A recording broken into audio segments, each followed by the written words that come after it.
So, hi everyone. Next, we will have a topic from English na. So, ang pag-aaralan po natin is about the entertainment speech. So, ano nga bang entertainment speech? What is it? So, an entertainment speech is a kind of speech where the main purpose is enjoyment or entertainment. So, karaniwan po itong ginagamit sa mga birthday or mga bars na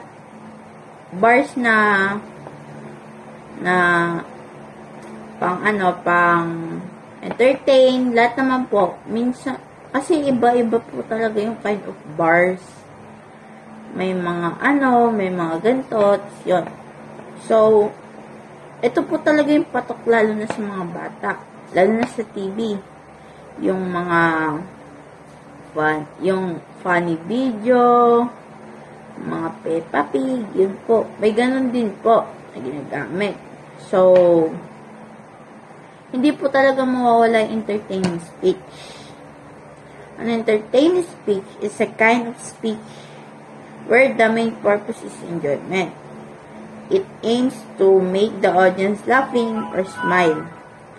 So, ito yung mga ginagamit, mga paraan nila para mapasaya yung audience, para matanggal naman yung mga stress nila.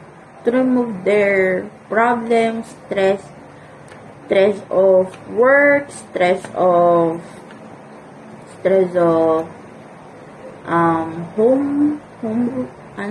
homework, projects, they listening for chillax. That one. So, meron din po dito introduction. Introduction contains the central idea of your entertainment speech. It should capture the attention of audience. So, yung introduction, dito po nakalagay yung mga idea about the entertainment speech na paano mo ito gagawin? Paano mo sila mapapatawa? Yon. Hahanap ka po ng idea kung ano po talaga yung mas gusto ng audience. Kung may sayaw na magpapatawa ka, yon. Some of audience, they do not want this kind of entertainment. They want some serious like that. So, sample of the entertainment is the social from eyes of the baby. Ano po kasi yung mga dapat pinapanood, yes, nakakatawa, pero kailangan po natin sa edad nila kung ano talaga yung pwede sa kanila. Hindi naman po lahat na nakakatawa pwede sa mga bata. Yung iba, bawal, stricto, PG. G lang, G, yun.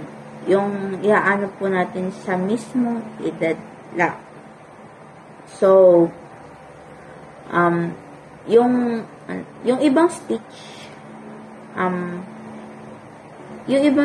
iba-iba po kasi yun. May mga seryoso, hindi. So, para makabisado nyo or malaman nyo yung mga parts of the speech, aralin nyo po. Then, read a lot. Sa pagbabasa po kasi, madami ka nang matututuhan. So, thank you for watching my video. Sana po nagustuhan nyo kahit medyo magulo. Yan po. Thank you po.